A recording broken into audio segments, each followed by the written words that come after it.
Right, continuing with discussion of middle childhood, I'm going to move on from physical and cognitive development during middle childhood and discuss social and emotional development during middle childhood. Remember, middle childhood is about age 6 or 7 to about age 11.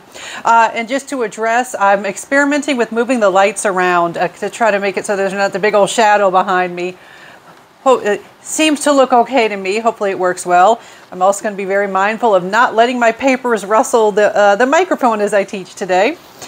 All right. With talking about social and emotional development, it's pretty typical that I start by talking about Erikson. And I am going to go ahead and continue my tradition. And remember, with Erikson, he had 8 psychosocial stages, each of them having a crisis, and it's usually something versus, it's always something versus something else. For middle childhood, Erikson talked about the stage of industry versus inferiority. All right, so it's his 4th stage, and it is characterized by tension, conflict, tension between productivity and incompetence. All right. You're in later elementary school, at least in the U.S., later elementary school, possibly early middle school, depending on, which particular school that you're attending. And a variety of things happen that are very relevant to development. Okay, so you are being challenged to learn new subjects because of all those cognitive changes that we've talked about. You're being challenged to learn new subjects. You're being introduced to new skills, new topics, new sports, new hobbies, all sorts of things are being introduced, and you're being encouraged to try all these things and figure out, hey, what are you good at? And one important thing that does start to happen is you do see a lot of social comparison. Being compared to other children, either you comparing yourself or other people comparing you to other children. You start to notice that some children are better, are more skilled, more talented in certain areas. Remember when we talked about early childhood? In early childhood, we talked about how children during that time have a very immodest self-concept, a rosy, positive view of the self, where they think they can do no wrong. This sort of disappointing thing that happens during this time is they lose that. They lose that childhood feeling of, I'm great at everything. And part of that is the comparison, the social comparison. They start to realize, oh, well, so-and-so is better than me at this one thing. Actually, I am not the best. There are people who outscore me, who outshine me in these particular areas. And so they start to pay attention to these things. So their main task, they are attempting to master a culturally valued skills. And culture does make a difference in terms of what would be acceptable skills for you to master, depending on things like gender, class, culture, all right? And so they're trying to master skills and develop a sense of themselves.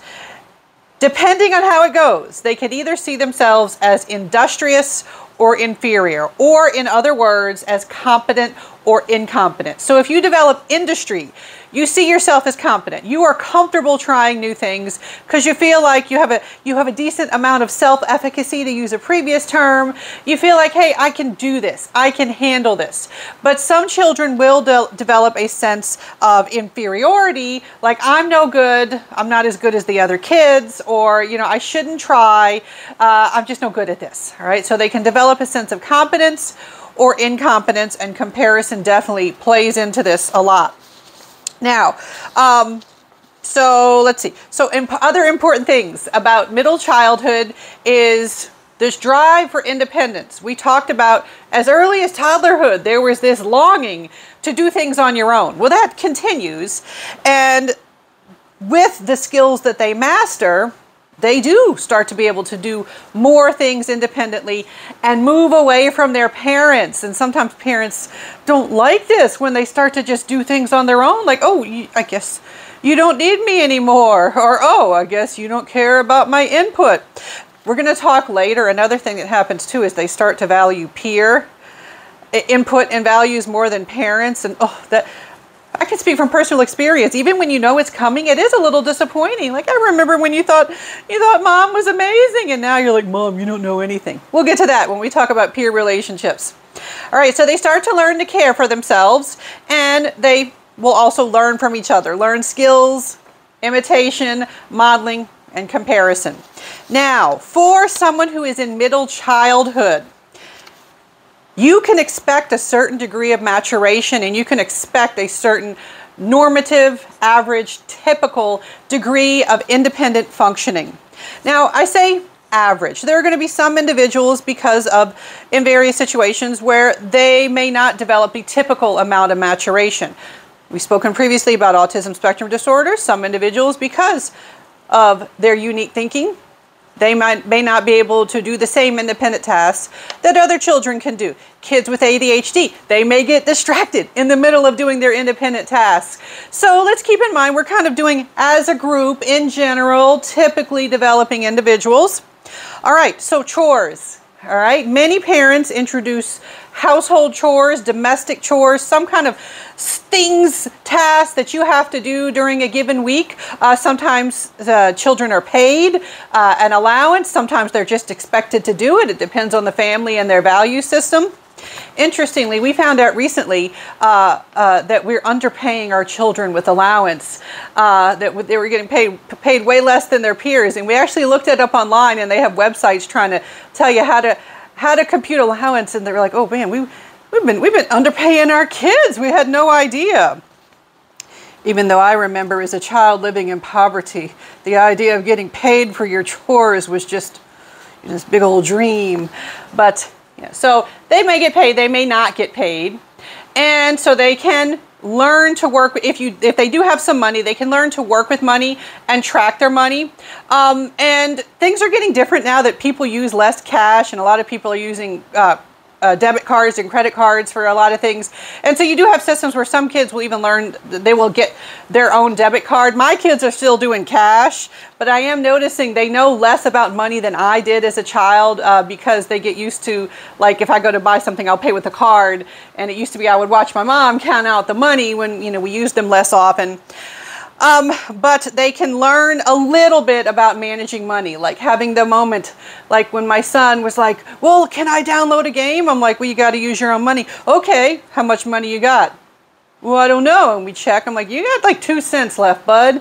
You can't afford a game. Whoa, I need more money. I'm like, all right, you got to do some chores. You got to earn your allowance. You got to save it up if you want to buy things, so they can get that kind of practice. And they can keep track of what they are supposed to do. If they have a chore list, a chore chart, or they just keep track in their head of what they are expected to do, it's good practice. It's good practice for mature, independent behavior. Doing their homework. When, like, a first grader gets homework, typically parents have to do a lot to make sure that they remember to do it, that they know what they're supposed to do. You get older, you get closer to age 11, most children, they can track their own homework. Now, you might still need to pester them to make sure they do it, but they are capable of knowing what they are supposed to do, what subjects they have homework for, when it's due. You still have those moments where they're like, oh, Mom, I forgot to tell you I have a presentation due tomorrow. Can we go get some poster board? Yeah. Folks, just buy some poster board. Buy some poster, if you have kids, buy some poster board and put it in a closet somewhere, and tape. You will need it at some point. Just have it there ready to go. All right. Even with more things being like Google presentations and things, you will still need poster board at some point.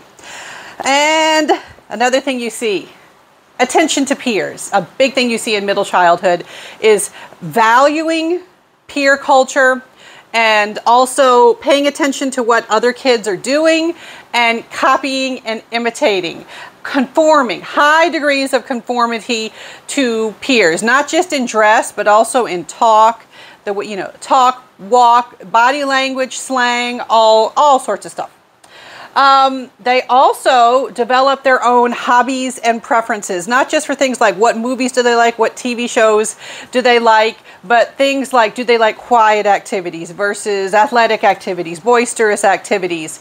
If you're paying attention, if you care about your child's own interests, if you have a child-centered approach, You can notice that, oh, hey, this child would rather come home and draw, whereas this child wants to go outside and kick a ball around in the backyard. People have different preferences. They have different interests. They start to show that. They start to be aware of their interests. When you have multiple siblings in the same family, you will start to see that individuality, the individuation start to show. We're like, okay, yeah, I like hanging out with my sibling when we're not fighting, all right, but they like different things than me, and I like different things than my parents. And some parents do a better job than others of acknowledging that their children are not necessarily mini versions of them, right?